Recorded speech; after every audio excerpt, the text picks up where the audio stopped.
Chapter 1. Jamaica Inn. It was a cold grey day in late November, and although it was now only a little after 2 o'clock in the afternoon, the dark of a winter evening seemed to have come down over the hills, hiding them in mist. The air was cold, and in spite of the tightly closed windows, it found its way into the coach.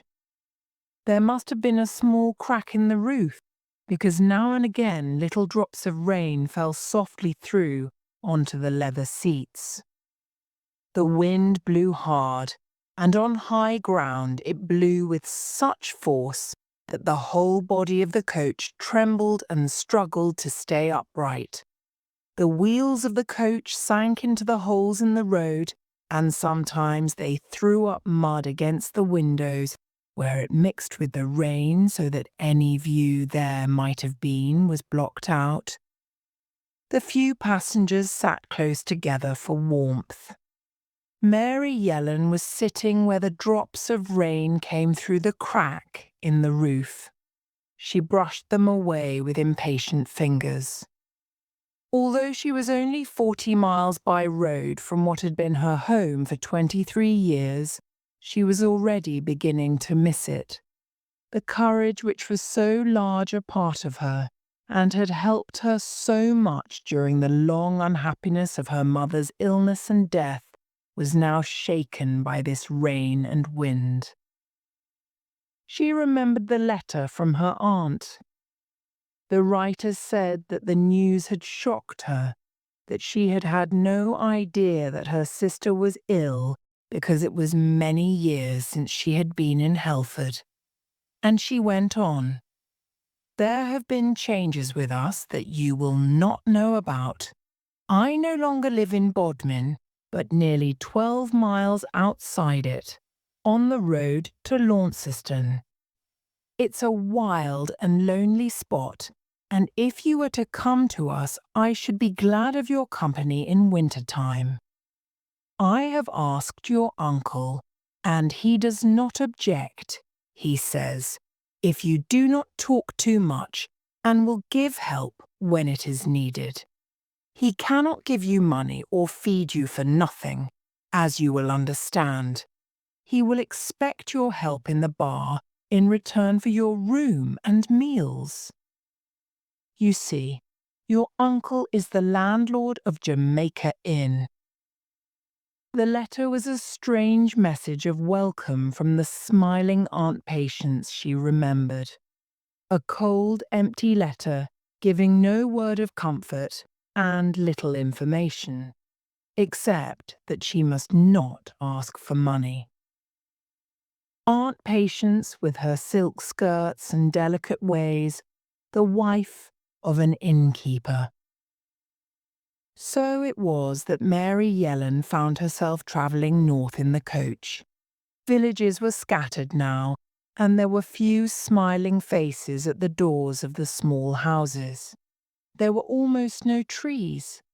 The wind blew and the rain came with the wind.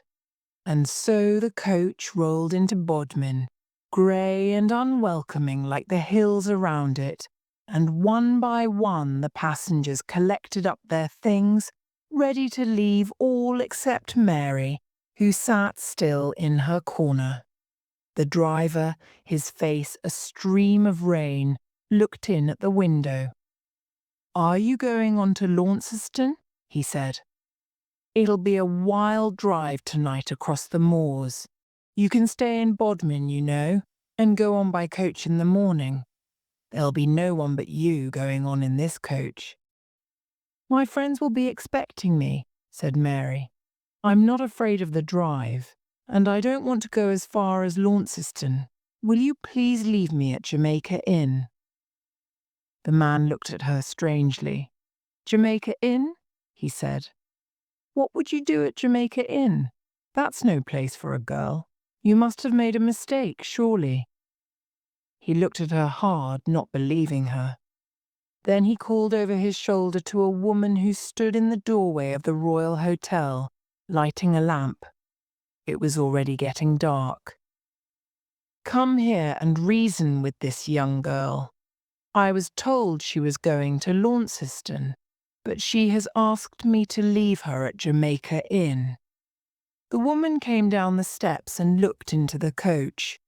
"It's a wild, rough place up there," she said. "And if you're looking for work, you won't find it on the farms. They don't like strangers on the moors. You do better down here in Bodmin." Mary smiled at her. "I shall be all right," she said. "I'm going to relatives. My uncle is the landlord of Jamaica Inn." There was a long silence. In the grey light of the coach, Mary could see that the woman and the man were looking at her. She felt cold, suddenly, and anxious. Then the woman stepped back from the window. "I'm sorry," she said. "It's none of my business, of course. Good night." The driver began to whistle, rather red in the face, as one who wishes to end an awkward situation.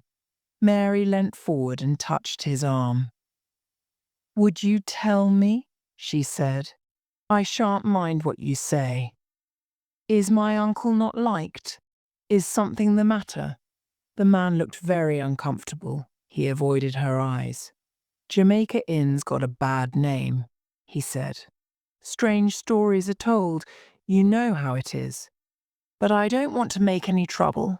Perhaps they're not true." "What sort of stories?" asked Mary. "Do you mean that people get drunk there? Does my uncle encourage bad company?" The man did not answer. "I don't want to make trouble," he repeated, "and I don't know anything. It's only what people say. Respectable people don't go to Jamaica Inn anymore. That's all I know. In the old days we used to water the horses there and feed them and go in for a bite of food and drink, but we don't stop there anymore." "Why don't people go there? What is their reason?" The man paused. It was as if he were searching for words. "They're afraid," he said at last, and then he shook his head. He had no more to say. He shut the door and climbed into his seat. The coach rolled away down the street, past the safe and solid houses, the busy lights, the scattered people hurrying home for supper, their figures bent against the weather.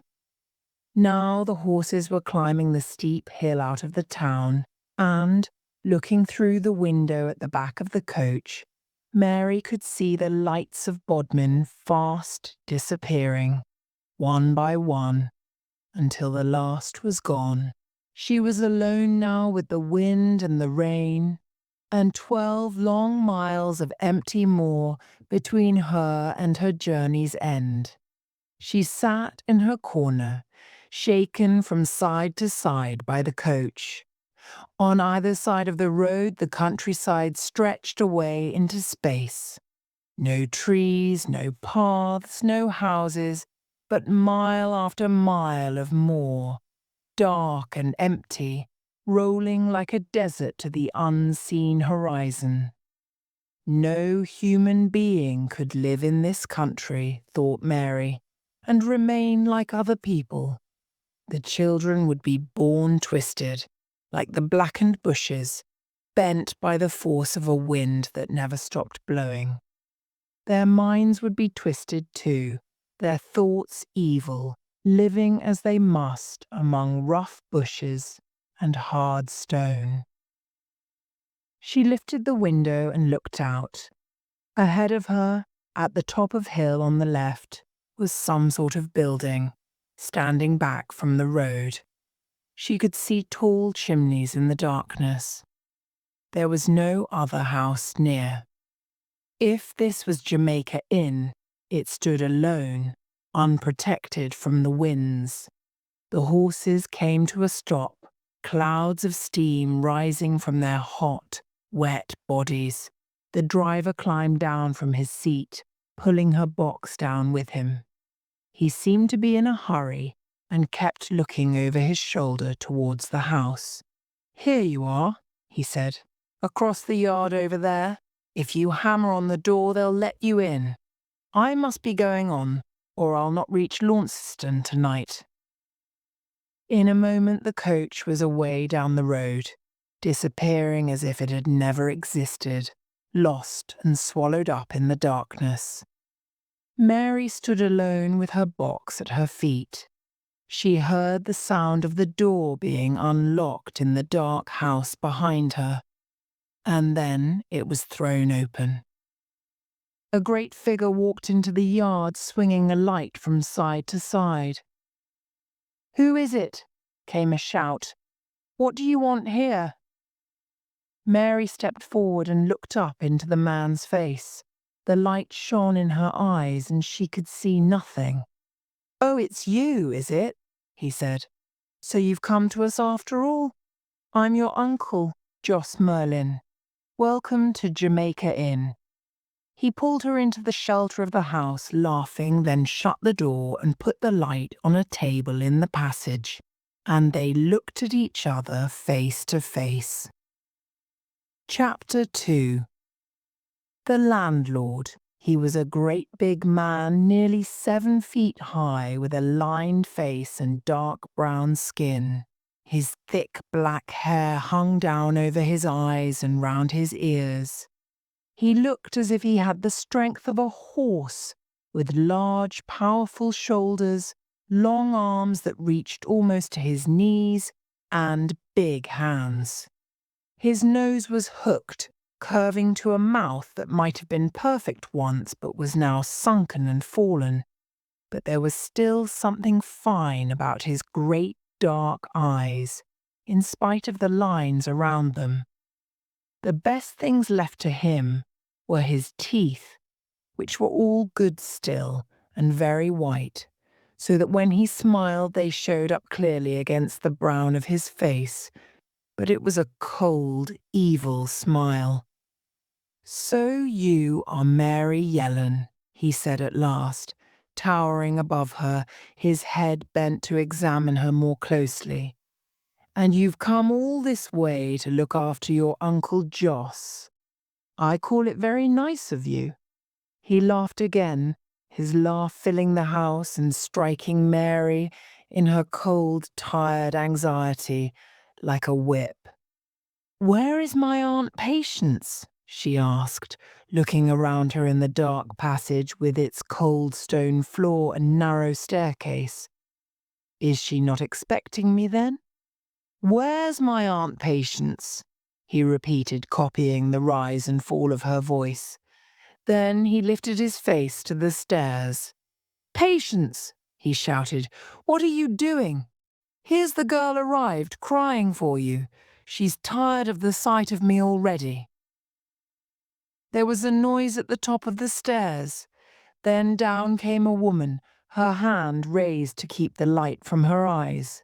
She wore a cap on her thin grey hair which hung to her shoulders.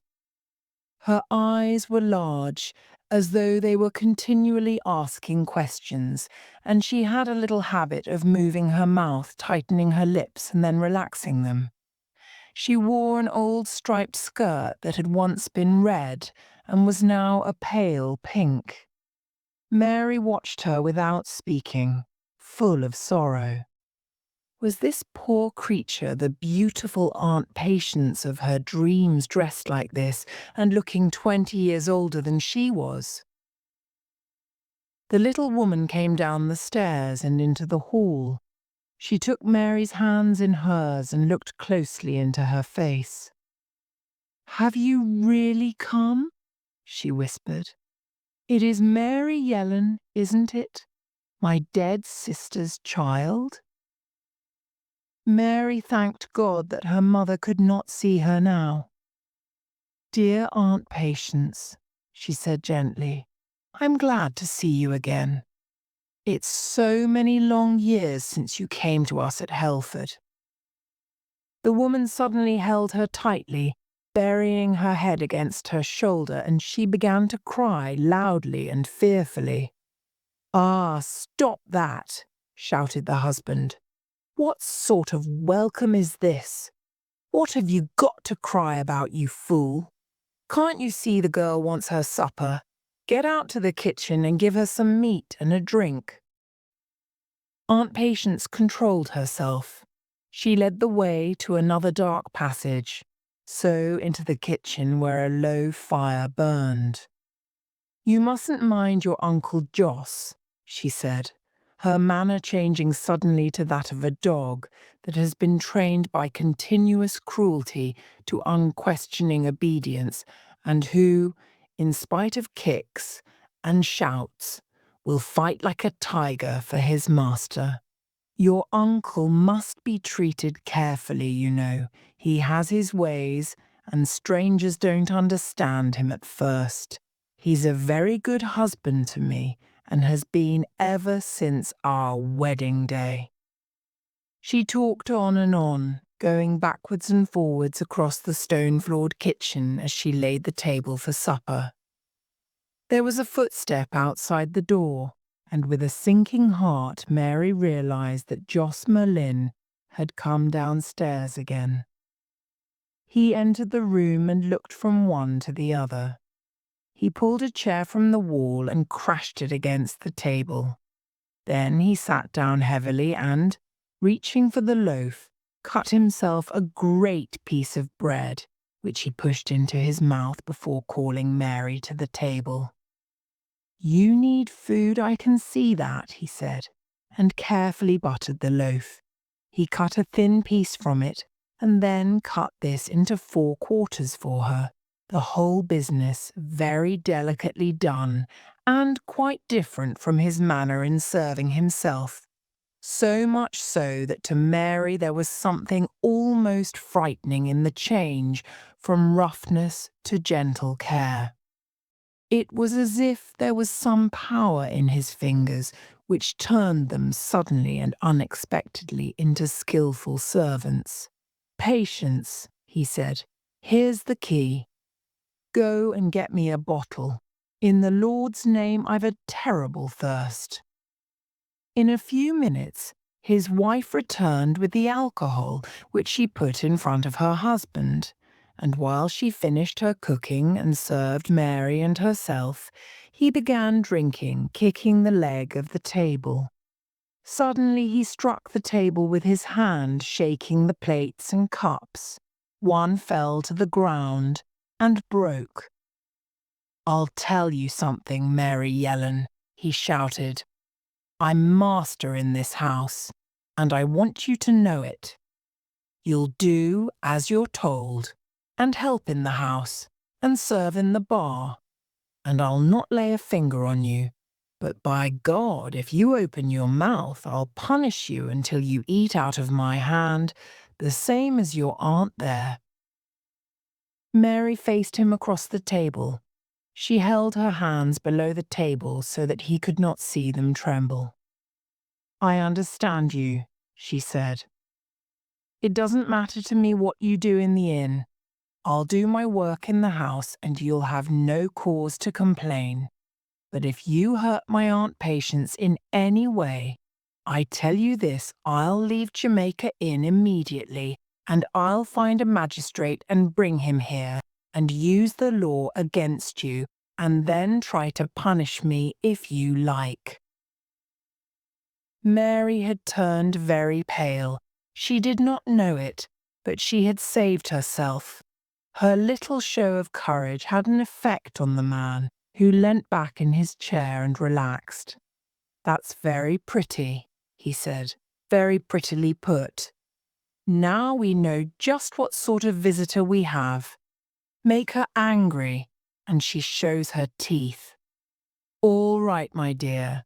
You and I are more like each other than I thought. If we're going to play, we'll play together. I may have work for you at Jamaica Inn one day, work that you've never done before. Man's work, Mary Yellen, where you play with life and death." Mary heard a faint cry from Aunt Patience beside her. "Oh, Joss," she whispered. "Oh, Joss, please." There was so much fear in her voice that Mary looked at her in surprise. Her uncle waved his hand impatiently. "Get up to bed, Patience," he said. I'm tired of your miserable face at my supper table. This girl and I understand each other." The woman rose immediately and went to the door. After a last helpless look over her shoulder, she went upstairs. Yas Merlyn and Mary were alone. He pushed the empty glass away from him and folded his arms on the table. "There's been one weakness in my life, and I'll tell you what it is. It's drink. It's a curse, and I know it. I can't stop myself. One day it will be the end of me, and a good thing too. Days go by and I don't touch more than a drop. And then I'll feel the thirst come on me and I'll drink for hours. I talk then. Talk until everything I've done is told to the four winds. I've told you because I've already had too much and I can't hold my tongue. But I've not lost control of my head. I've not had enough to tell you why I live in this forgotten place and why I'm the landlord of Jamaica Inn." His voice was hardly more than a whisper. The fire had sunk low, and dark shadows stretched long fingers on the wall. The light on the table threw a great, ugly shadow of Yas Merlyn on the ceiling. "The coaches don't stop here now. I don't worry. I've visitors enough. The farther the gentlemen keep away, the better pleased I am. There's drinking here all right, and plenty of it too. There are some who come to Jamaica Inn on Saturday night, and there are some who turn the key of their door and sleep with their fingers in their ears. There are nights when every house on the moors is dark and silent, and the only lights for miles are the windows of Jamaica Inn. They say the shouting and the singing can be heard as far down as the farms below Rough Tor. You'll be in the bar those nights if you like, and you'll see what company I keep." Mary sat very still, holding tightly to the sides of her chair. "They're all afraid of me," he went on. "The whole cursed lot of them. Afraid of me. Who's afraid of no man? It's the drink that's been against me. Drink and my hot blood. It's the curse of all of us, Mary. There's never been a Merlyn yet that died peaceful in his bed. My father was hanged at Exeter. He had a quarrel with a man and killed him. I'm the oldest of 3 brothers, all born under the shadow of Kilmar. You walk out over there across the moor and you'll see a great rock like a devil's hand sticking up into the sky. That's Kilmar. If you'd been born under its shadow, you'd start to drink as I did. My brother Matthew was drowned in Trewartha Marsh. We thought he'd gone to be a sailor and had no news of him. And then, in the summer, no rain fell for 7 months. And there was Matthew sticking up in the marsh with his hands above his head and the birds flying round him. My brother Jem was the baby, hanging on to mother's skirts when Matthew and I were grown men. I never did agree with Jem. Too clever he is, too quick with his tongue. Oh, they will catch him in time and hang him, as they did my father." He was silent, looking into his empty glass. "I've said enough.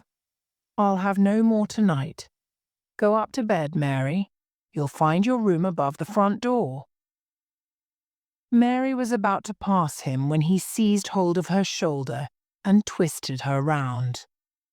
"There'll be nights sometimes when you hear wheels on the road," he said, "and those wheels will not pass on, but they'll stop outside Jamaica Inn. And you'll hear footsteps in the yard and voices beneath your window. When that happens, you'll stay in bed, Mary Yellen, and cover your head with the bedclothes. Do you understand?" "Yes, Uncle." "Very well, now go, and if you ever ask me a question, I'll break every bone in your body." She went out of the room, into the dark passage and up the stairs, feeling the wall with her hands. Her uncle had told her that her room was over the front door. Her box lay on the floor. The walls were rough and unpapered and the floorboards dirty. A box turned on its side served as a table, with a cracked mirror on top. The thin bedclothes were not dry enough to sleep under. She went to the window and looked out. The wind had gone down, but it was still raining a thin, miserable rain that ran down the side of the house and mixed with the dirt on the window. Whatever she would have to face in the future, and no matter how frightened she might be, she would not leave Jamaica Inn now. She must stay with Aunt Patience. She was needed here. And so Mary lay, fully dressed, on her hard bed, her mind working while she prayed for sleep. She counted the minutes and the hours of an endless night, and when the first birds sang in the field behind the house, she counted no more, but slept like a dead thing. Chapter 3. The Locked Door. Mary woke to a high wind from the west and a thin, watery sun. After breakfast, during the usual morning housework, Mary was able to explore the inn more thoroughly. It was a dark place with long passages and unexpected rooms. There was a separate entrance to the bar at the side of the house, and though the room was empty now, there was something heavy in the air from the last time it was full, a taste of old tobacco, the sour smell of drink, and the suggestion of warm, unclean people crowded one against the other on the dark wooden seats. Down a passage in the opposite direction from the kitchen was another room, the door of which was locked.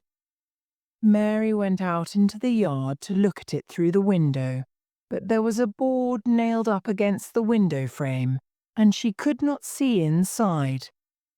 The house and other buildings formed 3 sides of the square that was the little yard. Beyond this lay the road, a thin white track that stretched to the horizon, surrounded on each side by the moors, brown and wet from the heavy rains. Mary went out on the road and looked round her, and as far as the eye could see, there was nothing but the black hills and the moors. The grey stone inn with its tall chimneys was the only house in view. She went back into the house to find Aunt Patience. "Aunt Patience," she began, "why is my uncle the landlord of Jamaica Inn?"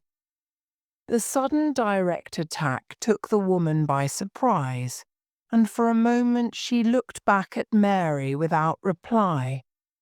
Then she went red. "Well," she said, it's a very important place here on the road. You can see that. This is the main road from the south. The coaches pass here twice a week. There are always travellers on the road. We do good trade here." "How can you say that, when the rooms are never used, and the bedrooms are fit only for rats and mice?" "I've seen them for myself." Her aunt was silent for a moment, working her mouth and twisting her fingers together. "Your Uncle Joss doesn't encourage people to stay. We do a good trade, I've told you that. Men come in from the farms. There are farms and houses scattered all over the moors for miles around, and men come from there for a drink. There are evenings when the bar is full. The driver of the coach yesterday said that respectable people did not come to Jamaica Inn anymore. He said they were afraid." Aunt Patience changed colour. She was pale now, and her eyes moved from side to side. She swallowed and ran her tongue over her lips. "Your Uncle Joss has a quick temper," she said. "You have seen that for yourself. He is easily angered." Her eyes begged to be excused further questioning. Mary saw that she had suffered enough, but tried one more question. "Aunt Patience," she said, "I want you to look at me and answer me this, and then I won't worry you again. What has the locked room at the end of the passage to do with the wheels that stop outside Jamaica Inn by night?" As soon as she had spoken, she was sorry. A strange expression came over the woman's face, and her great hollow eyes looked across the table in fear. Her mouth trembled, and one hand wandered to her throat. Mary pushed back her chair and knelt by her side. She put her arms around Aunt Patience and held her close and kissed her hair. "I'm sorry," she said. "Don't be angry with me. It's not my business, and I've no right to question you, and I'm ashamed of myself. Please, please forget what I said." Her aunt buried her face in her hands.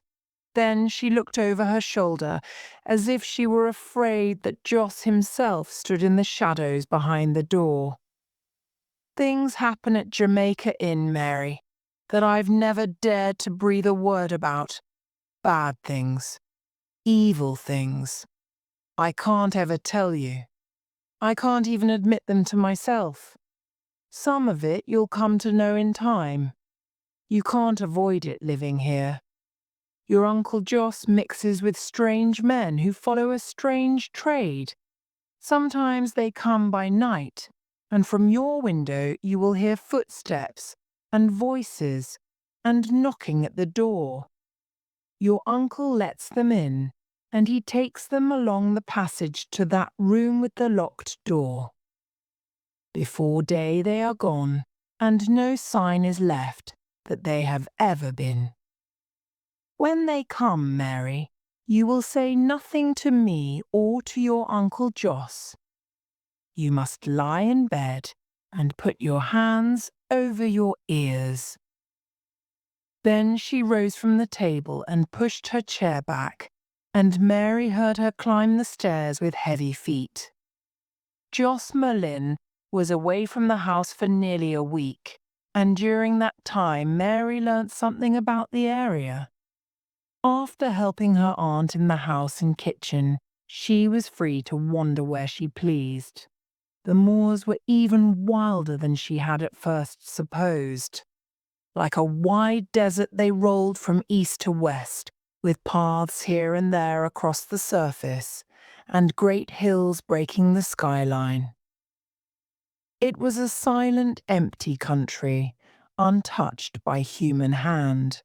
On the high tors the stones leant against one another in strange shapes, great watchmen who had stood there since the hand of God first formed them. Wild sheep lived on the high tors. Black cattle fed on the moors beneath, their careful feet choosing the firm ground, as with inborn knowledge they avoided the long green grass that was not grass at all but soft, dangerous marsh. There was a silence on the tors that belonged to another age, an age that is past and gone as though it had never been, an age when man did not exist. One day Mary crossed the East Moor, in the direction that Joss had described to her on the first evening, and when she had gone some way and stood alone on a hill, surrounded on all sides by empty moors, she saw that the land sloped down to a deep and dangerous marsh, through which ran a stream, and rising beyond the marsh, away on the other side, pointing its fingers to the sky, was a great rock like a broken hand coming straight out of the moor, its surface neatly formed as if cut by an artist. So this was Kilmar Tor, and somewhere over there, where the hills hid the sun, Yas Merlyn had been born, and his brother lived today. Below her in the marsh, Matthew Merlyn, had been drowned. Mary turned her back on Kilmar and began to run across the moor. Nor did she stop until the marsh disappeared below the level of the hill, and the tor itself was hidden. She had come farther than she had intended, and the way home was long. It seemed an age before the last hill was behind her, and the tall chimneys of Jamaica Inn stood out in front of her. As she crossed the yard, she noticed with a sinking heart that the stable door was open and the horse was inside. Yas Merlyn had returned. She opened the door as silently as possible, but it rubbed against the stone floor and made a noise in protest. In a moment the landlord appeared and called to her as she started up the stairs to her room. "Here," he said. "No hiding up there this evening. There will be work for you in the bar with your uncle. Don't you know what day of the week it is?" Mary paused to think. She was losing count of time. Was it Monday's coach she had taken? That made today Saturday night. Immediately she realized what Yas Merlyn meant. Tonight, there would be company at Jamaica Inn.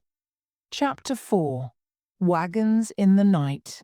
They came one by one, the people of the moors, crossing the yard quickly and silently, as if they had no wish to be seen. They were a strange collection grouped around Yas Merlyn in the bar, half hidden by rows of bottles and glasses. Mary could look down on the company and remain unseen. They lay on the seats, they leant against the walls, they sat beside the tables, and one or two, whose heads or stomachs were weaker than the rest, already lay full length on the floor. Most of them were dirty, with long hair and broken fingernails, cattle stealers, sailors, wandering salesmen, thieves. The smell of drink and tobacco and unwashed bodies was strong. Mary felt disgust rise up in her, and she knew that she would give way to it if she stayed there long. The evening seemed endless, and her one thought was of escape. The air was so thick with smoke and breath that it was hard to see across the room, and to her tired, half-closed eyes, the faces of the men seemed shapeless, all hair and teeth, their mouths much too large for their bodies, while those who had drunk too much lay on the seats or on the floor like dead men, their faces in their hands. Those who could still stand had crowded round a dirty little peddler from Redruth, who had made himself the joker of the group. The mine where he had worked was now in ruins, and he had taken to the road as a peddler, and had stored up a collection of songs with which he now entertained the company. The laughter that greeted his rude songs and jokes nearly shook the roof. To Mary there was something horrible in this ugly, shouting laughter, which in some strange way held no note of amusement, but rang down the dark stone passages and into the empty rooms above, filling them with hopelessness. Mary could bear it no longer. She touched her uncle on the shoulder, and he turned to her, his face red with the heat of the room. "I can't stand this," she said. "You'll have to serve your friends yourself. I'm going upstairs to my room." "Had enough of it, have you? Think yourself too good for us? Get out then. It's nearly midnight in any case, and I don't want you. You'll lock your door tonight, Mary. Your aunt's been in bed for an hour with the bedclothes over her head." He lowered his voice. Bending down to her ear and seizing her wrist, he twisted it behind her back until she cried out in pain. "Keep your mouth shut, and I'll treat you gently. It is unwise to put your nose in where it is not wanted at Jamaica Inn, and you'd better remember that." Mary ran out of the room, shutting the door hard behind her, and as she went up the stairs, her hands over her ears, she could not keep out that sound of laughter and wild singing that sounded down the empty passage, following her to her room and even coming up through the cracks between the floorboards. Then she did as her uncle had told her. She undressed hurriedly and crept into bed, pulling the bedclothes over her head and putting her fingers in her ears. Her only thought now to shut out the noise below. She slept. Then, without warning, she was suddenly awake, sitting up in bed. She listened, hearing nothing at first except the beating of her own heart. But in a few minutes there came another sound, from beneath her room this time, the sound of heavy objects being dragged along the stone floor in the passage downstairs. She got out of bed and went to the window, opening the shutters a crack. By the light of the moon, she could see 5 wagons in the yard outside. 3 were covered, each pulled by a pair of horses, and the remaining 2 were not. One of the covered wagons stood directly beneath the window, and the horses were steaming. Around the wagons were some of the men who had been drinking in the bar earlier in the evening, and there were strangers in the yard whom Mary had never seen before. She watched and began to understand. Packages and boxes were brought by the wagons and unloaded at Jamaica Inn. They were now being stored in the locked room. Everything was done in complete silence. The men who had shouted and sung earlier that night were now quiet and serious, their thoughts on nothing but the job. Yas Merlyn came out of the front door, the peddler at his side. "Is that everything?" he called softly, and the driver of the last wagon waved and held up his hand. So the wagons moved away from Jamaica Inn, moving out of the yard one after another, some turning north and some south when they came out onto the road, until they had all gone and there was no one left standing in the yard but one man whom Mary had not seen before, the peddler, and the landlord of Jamaica Inn himself. Then they too turned and went back into the house. She heard them go along the passage in the direction of the bar, and then a door closed. There was no other sound except that of the big clock in the hall, which rang the hour 3 o'clock. Mary came away from the window and sat down on the bed. The cold air blew in onto her shoulders, and she trembled. This was smuggling on a grand scale. Had Yas Merlyn the necessary brain and skills to lead such a business? Had he been making preparations for tonight's work during the past week when he was away from home? The men working for him must be carefully picked, in spite of their wild appearance, and the whole business carefully controlled, or they could never have escaped the law for so long.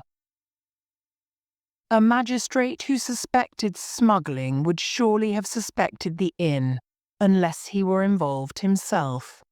If it were not for Aunt Patience, she would walk out of the inn now, find her way to the nearest town, and give information about Yas Merlyn. He would soon be in prison, and the rest of them with him, and there would be an end to the trade. But had she seen only part of the business, and was there still more for her to learn? She remembered the fear in Aunt Patience's eyes, and those words spoken when the shadows crept across the kitchen floor. "There are things happen at Jamaica Inn, Mary, that I've never dared to breathe a word about. Bad things, evil things. I can't ever tell you. I can't even admit them to myself." and she had climbed the stairs to her room, dragging her feet as she went like an old woman. Smuggling was dangerous. It was dishonest. It was strictly forbidden by the law of the land. But was it evil?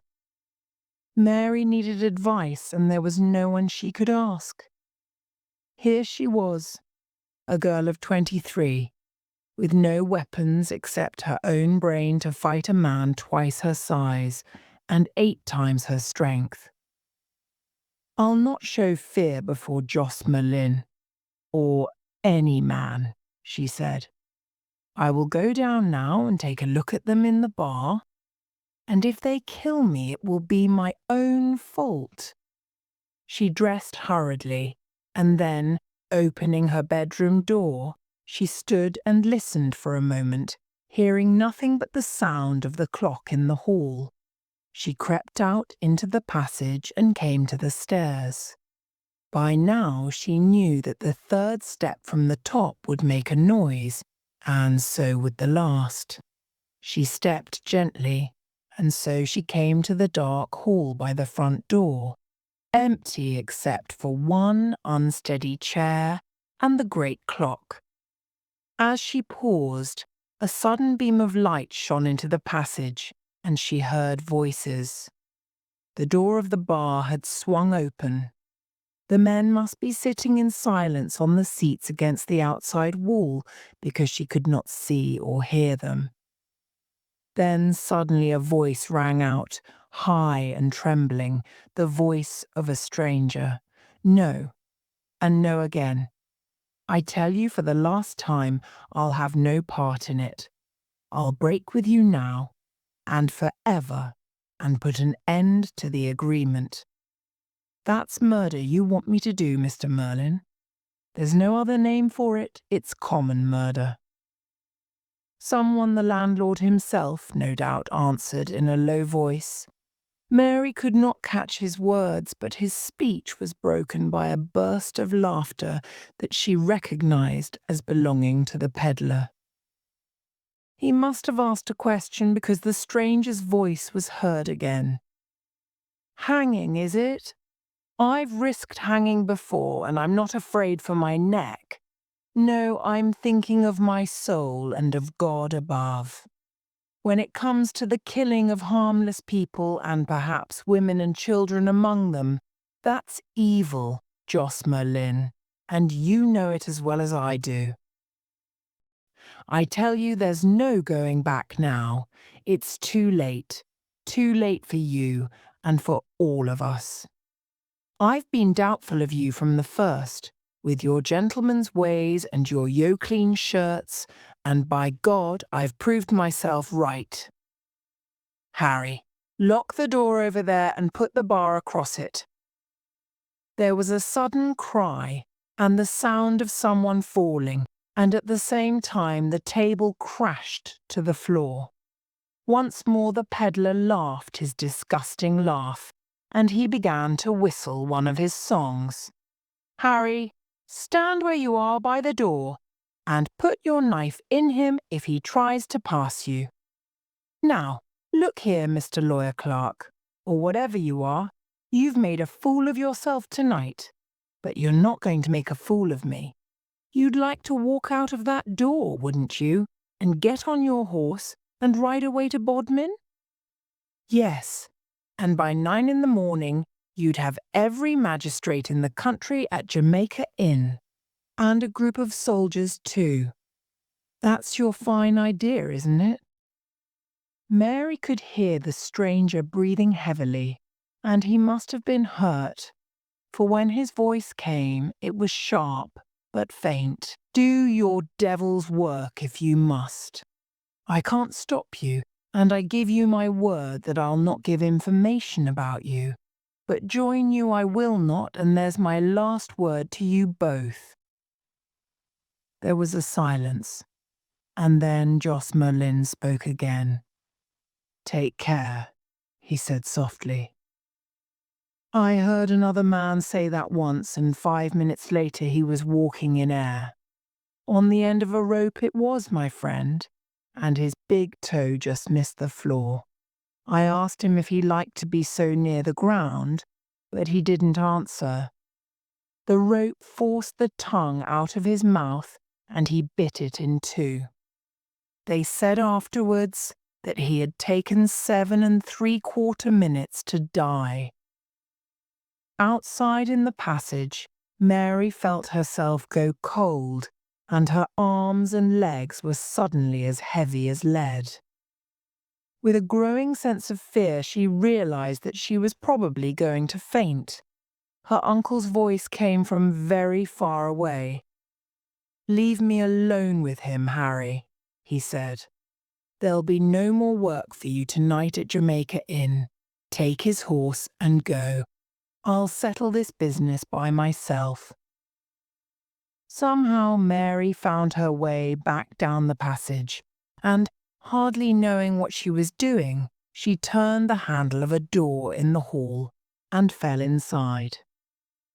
She must have fainted and been unconscious for a minute or two before she sat up again. She heard the sound of a horse in the yard outside, Harry the peddler riding away, and then a sound from above made her lift her head. A floorboard once and then again. Quiet footsteps above. Mary's heart began to beat faster and her breath came quickly.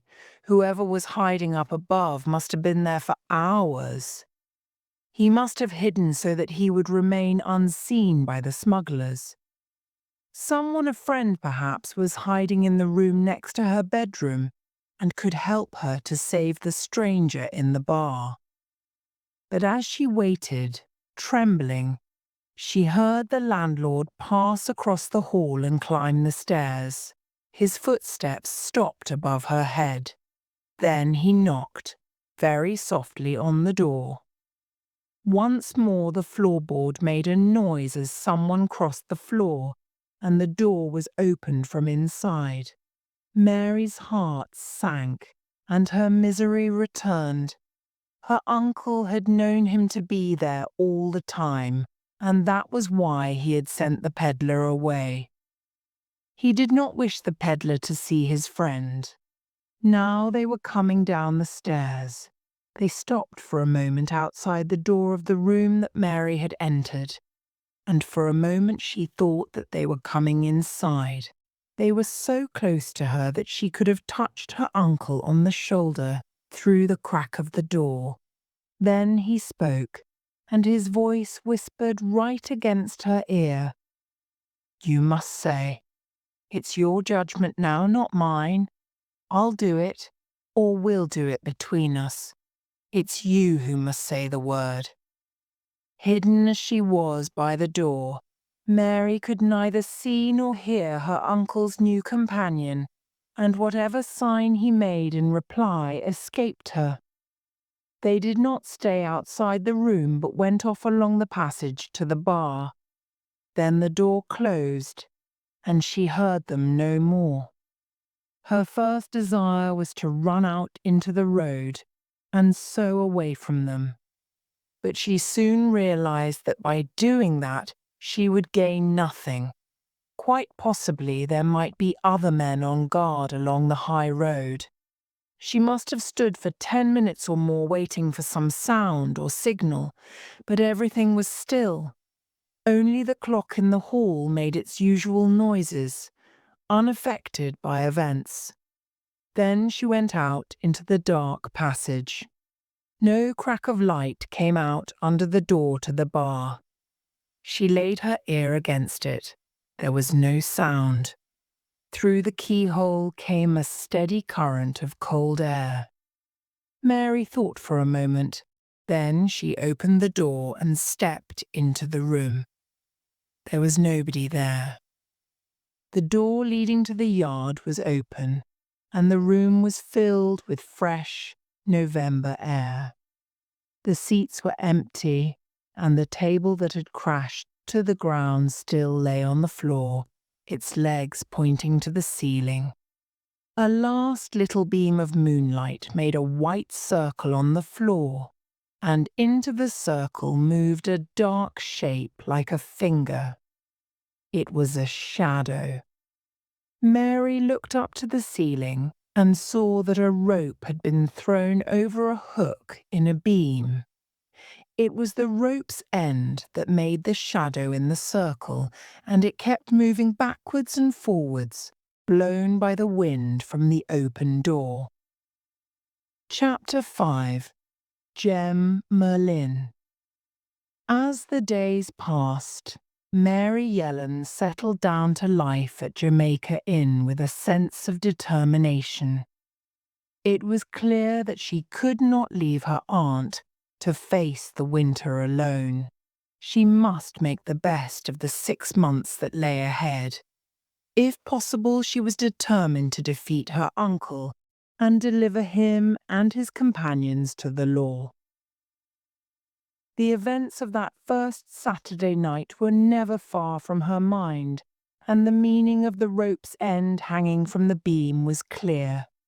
Mary had no doubt that the stranger had been killed by her uncle and another man, and his body buried somewhere on the moors. There was nothing to prove it, though, and in the light of day the story seemed unlikely. 2 weeks went by, and there was no Saturday night like the first one. No one came to the inn. The future seemed very black at times, especially as Aunt Patience made little effort to be a close companion.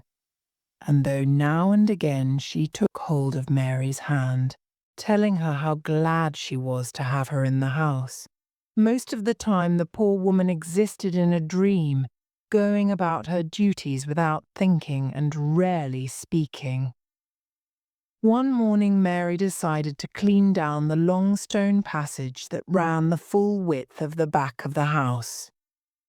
As she was doing this, she heard the sound of a horse in the yard, and a moment later someone thundered on the closed door of the bar. No one had come near Jamaica Inn before, and this knock on the door was an unusual event. Mary wiped her hands and went into the bar. A man was sitting there with a glass in his hand which he had calmly filled for himself. For a few minutes they considered each other in silence. Something about him was familiar, and Mary wondered where she had seen him before. The heavy eyes, the curve of his mouth, and the shape of his jaw, even the look which he gave her, were known to her and disliked. The sight of him examining her and drinking at the same time made her angry. "What do you think you're doing?" she said. "You haven't any right to walk in here and help yourself." The man finished his drink and held out his glass to be refilled. "Since when have they kept a bar girl at Jamaica Inn?" he asked her, and, feeling in his pocket for a pipe, he lit it, blowing a great cloud of smoke in her face. His manner angered Mary even more, and she leant forward and pulled the pipe out of his hand, throwing it behind her onto the floor where it broke. "Is this how they train you to serve your customers?" "I don't think much of their choice. Fill up my glass." "That's what you're here for, isn't it?" he said. "As you seem to know your way about here, you can fill your own glass. I'll tell Mr. Merlyn you are in the bar, and he can serve you himself if he likes." "Oh, don't worry, Joss. What's happened to his wife? Has he sent her away to make room for you?" "I call that unkind to the poor woman. Do you want to speak to the landlord or not? I can't stand here all day. If you don't want to see him and you have finished your drink, you can put your money on the table and leave." The man laughed. "Do you give orders to Joss in that way?" he said. "He must be a changed man if you do. Joss Merlyn is my uncle by marriage," she said. "My name is Mary Yellen, if that means anything to you. There's the door behind you. Good morning." She left the bar, meeting the landlord himself in the doorway. "Oh, it's you, Jem, is it? What do you want at Jamaica Inn?" He closed the door behind him, leaving Mary in the passage outside. She went back to her bucket of water. So that was Jem Merlyn, her uncle's younger brother. Of course, he had reminded her of her uncle all through the conversation, though she had not realized it. He had Yas Merlyn's eyes without the lines round them, and he had Yas Merlyn's mouth firm, though, where the landlord's was weak. He was what Yas Merlyn might have been 18 or 20 years ago, but smaller and neater. This Jem had the same cruelty in him as his brother. She could see it in the shape of his mouth. Aunt Patience had said he was the worst of the family. She was so busy that she did not hear the stones thrown at the window of the room, and it was not until one cracked the glass that, looking out of the window, she saw Jem Merlyn standing in the yard beside his horse. Mary unlocked the heavy entrance door and went out. "What do you want now?" she asked him. "Forgive me if I was rude to you just now," he said. "Somehow I didn't expect to see a woman at Jamaica Inn, well, not a young girl like you. I know I deserve black looks for behaving as I did, but if you knew my brother as well as I do, you'd understand how I made the mistake. It looks strange having a girl at Jamaica Inn. Why did you come here in the first place?" He looked serious now, and his likeness to Joss had gone for the moment. She wished he were not a Merlyn. "I came here to be with my Aunt Patience," she said. "My mother died some weeks ago, and I have no other relative. I'll tell you one thing, Mr. Merlyn, I am thankful my mother isn't alive to see her sister now." "You haven't a good opinion of the landlord, then?" "No, I have not," she replied. "He's turned my aunt from a laughing, happy woman into a miserable slave, and I'll never forgive him for that as long as I live. We Merlyns have never been good to our women. I can remember my father beating my mother until she couldn't stand. She never left him, though. When he was hanged at Exeter, she never spoke a word for 3 months. Her hair went white with the shock. What she found to love in him, I can't say. He never asked for her after he'd been taken, and he left all his money to another woman on the other side of the river." Mary was silent. The lack of feeling in his voice shocked her. He spoke without shame or sorrow, and she supposed that he had been born, like the rest of his family, without any warmth or gentleness. "How long do you mean to stay at Jamaica Inn?" he asked suddenly. "There's not much company for you here." "I'm not going away unless I take my aunt with me. I'd never leave her alone after what I have seen." "What have you learnt in your short time? It's quiet enough here." Mary thought that he might be trying to make her talk. It was possible that her uncle had suggested that his brother should speak to her, hoping in this way to obtain information. "I helped my uncle in the bar one Saturday night, and I didn't care for the company he kept." "I don't suppose you did. The men who come to Jamaica Inn have never been taught manners. They spend too much time in prison." "What do you do for a living?" asked Mary with sudden interest, for he spoke better than his brother. "I'm a horse thief," he said cheerfully, "but there's not much money in it, really. My pockets are always empty." "Aren't you afraid of being caught?" said Mary. "Stealing is an awkward thing to prove. Suppose a horse wanders away and his owner goes to look for him. These moors are full of wild horses and cattle. It's not going to be easy to find his horse. Say the horse had long hair and one white foot and a diamond mark in his ear. Off goes the owner to Launceston Market with his eyes wide open. But he doesn't find his horse. It's there, of course, but its hair is cut short. Its 4 feet are all the same colour, and the mark in its ear is a square, not a diamond. The owner doesn't look at it twice. That's simple enough, isn't it? Mary laughed in spite of herself. He was so open in his dishonesty that she could not be angry with him.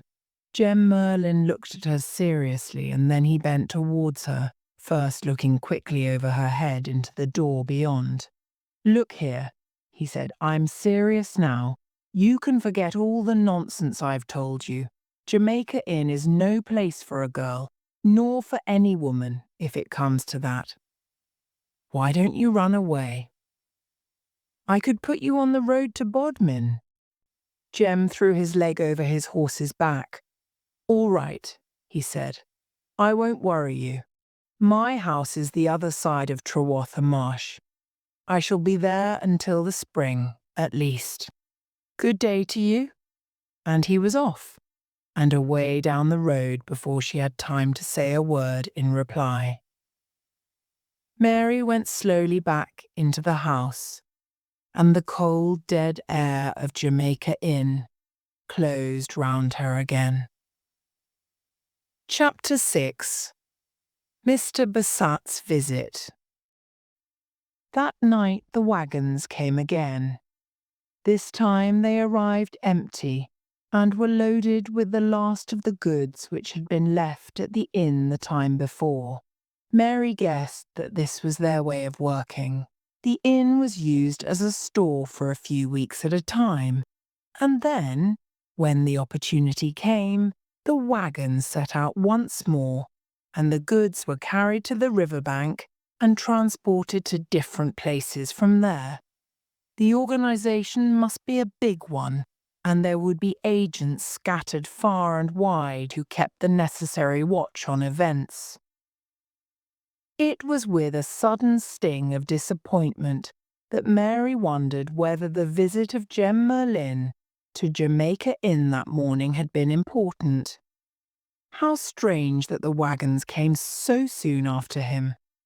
He had come from Launceston, he said, and Launceston stood on the river bank. Mary was angry with him and with herself. In spite of everything, her last thought before sleeping had been the possibility of his friendship. She would be a fool if she had hopes of it now. Jem might disagree with his brother, but it was clear that they were both in the same trade. It was a miserable, bad business in every way. And here she was in the middle of it all, with Aunt Patience like a child to be looked after. The next few days passed uneventfully. Then there came a fine, cold morning when, for a change, the sun shone in a cloudless sky. Mary, whose spirits always rose at the sight of the sun, had turned her morning into a washing day. She felt well and sang as she worked. Her uncle had ridden away on the moors somewhere, and a sense of freedom possessed her whenever he was away. An urgent knocking at the window made her look up, and she saw Aunt Patience making signs to her, very white in the face and clearly frightened. Mary wiped her hands and ran to the back door of the house. "It's Mr. Bassat from North Hill," Aunt Patience whispered. "I saw him from the window. He's come on horseback, and another gentleman with him." "Oh, my dear, what are we going to do?" Mary thought quickly. She was in a very difficult position. If this Mr. Bassat represented the law, it was her one chance of telling someone about her uncle. She could tell him about the wagons and about everything that she had seen since her arrival. She looked down at the trembling woman at her side. By now there was a continuous hammering on the door. "Mary, if Mr. Bassat asks you what you know, you won't answer him, will you? I can trust you, can't I? You'll not tell him of the wagons?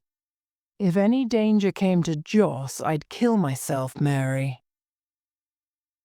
There was no argument after that. Mary opened the heavy entrance door. There were two men outside. One had climbed down from his horse. It was he who had rained the blows on the door. The other was still on horseback. His face was brown and heavily lined. Mary judged him to be about 50 years of age. "You don't hurry here, do you?" he called. "There doesn't seem to be much of a welcome for travellers. Is the landlord at home?" "If you please, Mr. Bassat, my husband went out as soon as he had eaten his breakfast, and whether he will be back before night, I cannot say." "That's a pity. I wanted a word or two with Mr. Yas Merlyn." Mr. Bassat climbed heavily to the ground. "While I'm here, I may as well look round, and I'll tell you here and now it's useless to refuse me. I am a magistrate, and I have the necessary documents." He pushed his way past the two women. Aunt Patience made a movement as though to prevent him, but Mary said quietly, "Let him go. If we try to stop him now, we shall only anger him the more." The rooms were thoroughly explored. The magistrate looked into the dusty corners, lifted old bags and boxes, examined the stores of food, all the time crying out in anger and disgust. "Call this an inn, do you? You haven't even got a bed fit for a cat to sleep on. The place is horrible. What does it mean, eh? Have you lost your tongue, Mrs. Merlyn?" The poor woman could not reply. She kept shaking her head and working her mouth, and Mary knew that she was wondering what would happen when they came to the locked room in the passage. "What about you, young woman? Have you anything to say?" "I'm here to look after my aunt. She's not very strong. You can see that for yourself. She's easily frightened." "I don't blame her, living in a place like this." "Well, kindly show me the room that has barred windows. I noticed it from the yard, and I'd like to see inside." "I'm very sorry, sir," Mary replied. "But if you mean the old storeroom at the end of the passage, I'm afraid the door is locked. My uncle always keeps the key, and where he puts it, I don't know." "Well, that's easily settled. We'll have the door down in no time." He went out into the yard to call his servant. In a few minutes he returned with his man, Richards, who was carrying an iron bar which he had found in the stable. For a few minutes the door bore every blow. Then there was a splitting of wood and a crash, and the door gave way. It was dark, of course. The blocked windows kept the light out. The servant produced a light, and the magistrate stepped into the room. For a moment there was silence as the magistrate turned, letting the light shine in every corner, and then, making sounds of annoyance and disappointment, he faced the little group behind him. "Nothing," he said. "Nothing at all. The landlord has made a fool of me again." Except for a pile of empty bags in one corner, there was nothing in the room. It was thick with dust. There was no furniture of any sort. The fireplace had been blocked up with stones, and the floor itself was of stone like the passage outside. On top of the bags lay a length of twisted rope. Then the magistrate turned once more into the passage. "Well, Mr. Yas Merlyn has won this time. I'll admit myself beaten. Now listen to me," he said, pointing his whip at Mary. "This aunt of yours may have lost her tongue, but you can understand plain English, I hope. Do you mean to tell me you know nothing of your uncle's business? Does nobody ever call here by day or night?" Mary looked him straight in the eye. "I've never seen anyone," she said. "Have you ever looked into that locked room before today?" "No. Have you any idea why he should keep it locked up?" No, none at all. Have you ever heard wheels in the yard by night? I'm a very heavy sleeper. Nothing ever wakes me. Where does your uncle go when he's away from home? I don't know. Don't you think it's very strange to keep an inn on the main road and then to close your door to every traveller? My uncle is a very strange man. That is true. In fact, he's so strange that half the people in the countryside won't sleep quietly in their beds until he's been hanged like his father before him. You can tell him that from me. He climbed onto his horse. One other thing he called. Have you seen anything of your uncle's younger brother, Jem Merlyn, of Trewartha? No, said Mary steadily. He never comes here. Oh, doesn't he? Well, that's all I want from you this morning. Good day to you both. And away the two men went from the yard, and so on to the road. Yas English returned just before midday. Mary has told calmly what had happened during the morning. He swore and shouted, but he was frightened. She could see that, and his confidence was shaken. Get me something to eat, he said. I must go out again, and there's no time to waste. You've done well today, Mary, and I'll not forget it. She looked him in the eyes. You don't think I did it for you, do you? I don't care why you did it. The result's the same. As soon as he had finished his meal, the landlord rose to his feet and left the kitchen.